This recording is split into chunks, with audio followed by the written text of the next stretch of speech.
Tapi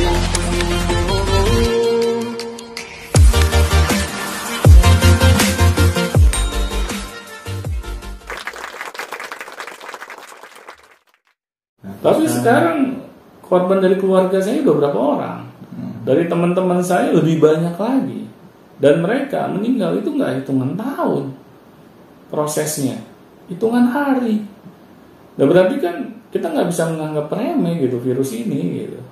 Ya coba deh kita bandingkan dengan HIV gitu. AIDS. Kan orang banyak yang takut ya sama HIV, sama AIDS. Tetapi dari awal kalau misalnya kita kena HIV atau AIDS sampai kita kritis meninggal, itu membutuhkan waktu tahunan. Prosesnya lebih panjang. Sedangkan corona ini nggak nyampe. Kalau menurut saya, kalau dibandingkan HIV, corona ini sebenarnya bisa dibilang ya, kalau mungkin kebanyakan orang itu lebih takut sama kena HIV dan AIDS dibandingin corona. Tetapi coba tingkat resiko kritis ya sampai meninggal dunianya. Dan menular lagi. Ternyata kan lebih cepat corona dibandingkan HIV AIDS. Jadi virus ini kita nggak bisa menganggap remeh gitu. Nah, jadi ya sudahlah, cukup gitu kalau kita memiliki teori-teori gitu kan yang ada di kepala kita. Fokus kita sekarang bagaimana kita bisa bantu masyarakat. Iya, tapi kayaknya kita harus memberikan penilaian juga terhadap pemerintah. Kenapa tuh? Coba jelaskan. Pemerintah mengapakan beberapa hal yang dilakukan gitu untuk menghambat penyebaran dari mulai tahun lalu sampai tahun sekarang. Ada istilah PPKM, ada istilah dulu PSBB, ada juga istilah. Ada yang seperti ini, dan memang pemerintah dari dulu tidak bisa melakukan lockdown karena berbagai pertimbangan gitu kan Pak ya, pertimbangan ekonomi, pertimbangan bagaimana orang-orang gitu di situ. Terus pada akhirnya ada yang lucu gitu dari ketika kemarin Gubernur Jawa Tengah gitu memberikan instruksi bahwa PNS jajan dong gitu kan, bantu ekonomi rakyat gitu, PNS wajib jajan itu di ekonomi rakyat. Nah sebenarnya yang kita bisa kita bisa bantu dari pemerintah sebenarnya dari mana nih Pak? Awalnya kita harus bisa membantu dan support pemerintah itu, apakah kita harus memang mensukseskan program pemerintah atau misalnya kita harus membantu sekitar terlebih dahulu, atau yang tadi itu yang menarik itu yang kayak Pak Gubernur Jawa Tengah itu, dia menyuruh PNS semuanya wajib jajan gitu. Iya. Kalau itu seru. Iya, kalau saya pribadi sih melihat memang ini kan suatu kejadian yang luar biasa impact-nya ya. Kemana-mana jadi secara global. Jadi tidak ada satupun pemerintah yang siap menghadapinya. Tetapi alangkah bijaksananya kalau misalnya pemerintah itu menutup dulu gitu gerbang udara Indonesia dari kedatangan orang-orang asing gitu dari luar negeri. Iya betul-betul. Karena masih tetap masuk ya. Benar. Karena virus ini kan berasal dari luar negeri kan, bukan dari internal kita gitu. Jadi kalau sudah tahu seperti itu ya sudah, kita tutup dulu. Kecuali kayak barang-barang atau logistik. Nah itu bolehlah tetap kita membuka diri gitu kan, gerbang udara kita gitu. Karena kalau kita tetap membiarkan ini terjadi gitu, orang asing banyak yang masuk ke Indonesia, ya terserah deh mereka mau dikarantina kayak mereka mau diasingkan terlebih dahulu gitu kan, sebelum bisa berinteraksi dengan masyarakat. Tetapi tetap gitu. Ada beberapa persen kemungkinan. Karena virus ini nggak bisa terlihat. Repotnya di situ sih. Benar, kita melawan musuh yang bisa dibilang tidak kasat mata gitu. mikro gitu. Iya, jadi sulit gitu. Kita dapat mengetahui 100% yang menjamin gitu bahwa orang asing yang datang itu tidak akan membawa virus. Nah, seharusnya kan pemerintahnya tegas gitu dalam hal ini. Karena saya meyakini gitu, kalau misalnya pemerintah tegas melarang gitu orang-orang asing untuk datang ke negara kita selamatkan dulu rakyat Indonesia ini gitu kan dari virus ini.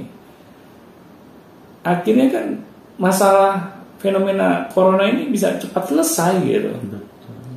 Ya, karena banyak negara-negara sekarang yang mereka melakukan hal itu, akhirnya mereka bisa menyelamatkan rakyatnya. Iya, jadi yang di situ tetap di situ dan jangan ada yang masuk, jangan ada yang keluar. Iya, benar. Apalagi Indonesia kan beda kayak Singapura gitu. Iya. Mereka kalau nggak kedatangan turis, wisatawan, mereka negaranya bisa mati. Ya. Sedangkan kita kan masih bisa tetap hidup gitu. Tanah kita subur, ya, laut kita luas gitu. Kita masih bisa bertahan hidup lah tanpa butuh bantuan orang asing gitu. Kenapa kita tidak memanfaatkan hal itu gitu? Ya terserah deh pemerintah misalnya punya kontrak kerjasama lah dengan negara luar lah. Tetapi apakah harus gitu kita mengundang orang-orang asing ini memasuki Indonesia? Sedangkan kita nggak bisa menjamin gitu mereka bebas virus corona gitu. Karena kan masyarakat ini bayangin loh, udah hampir 2 tahun udah capek mereka. Iya, mereka juga ya meskipun kebijakannya terus berubah ya, tapi mereka intinya kan nggak dibatasi gitu kan pergerakannya. Dan mereka pun merasa gundah. Iya, karena masyarakat kita. Situasi kondisi sekarang ini lebih berat dibandingkan krisis moneter tahun 98. Karena saya mengalami pas kejadian krisis moneter tahun 98 itu. Memang ekonomi Indonesia ancur-ancuran, tetapi ya alhamdulillahnya kita masih bisa keluar rumah, mencari sesuap nasi, masih bisa bekerja, kita masih bisa berusaha meskipun lowongan pekerjaan sulit kita dapatkan, tetapi intinya kita masih bisa action gitu. Tetapi sekarang kan semuanya bagaimana coba? Dibatasi kan tak gitu. Iya. Mau kerja susah, nggak kerja nggak makan gitu minggu gitu. Sekarang kan segala kalangan lapisan masyarakat kan kena semua dampaknya gitu. Karena virus ini nggak pandang bulu gitu. Ini pandemi terhebat ya. Nah makanya kan pemerintah seharusnya melihat situasi dan kondisi seperti ini harus lebih aware gitu. Yang harus kita selamatkan nih rakyat Indonesia dulu loh. Ayolah pemerintah gitu kan, jangan sampai kita terus gitu melihat keadaan masyarakat seperti saat ini gitu. Sudah banyak orang yang bukan kena dampak virusnya saja ya, tetapi juga dampak ekonominya gitu. Ya, dampak kehidupannya lah. Iya beneran. Ekonominya, ininya, pendidikannya beneran gitu. Jangan sampai mereka mati bukan karena virus corona, tapi mati kelaparan. Kan ini yang harus kita pikirkan gitu. Bayangin loh, Indonesia negara subur. Iya. Tetapi kok rakyatnya ada yang mati karena kelaparan, kan lucu gitu. Kita nanam apa ya jadi, nanam apa jadi. Benar. Saya sangat kasihan gitu sama masyarakat gitu kan. Ya makanya teman-teman yang lain gitu, kalau misalnya sudah jenuh dengan keadaan seperti ini, ya jangan suka nambah-nambahin juga gitu.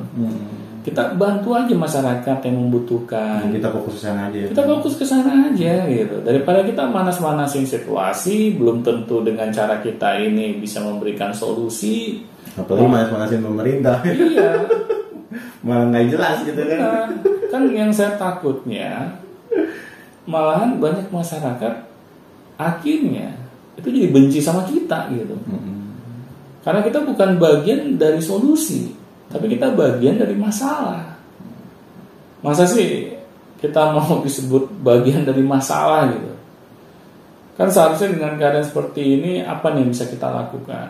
Kayak kita kan bikin podcast Beyond Education, kita ingin mengedukasi masyarakat dengan keahlian yang kita bisa.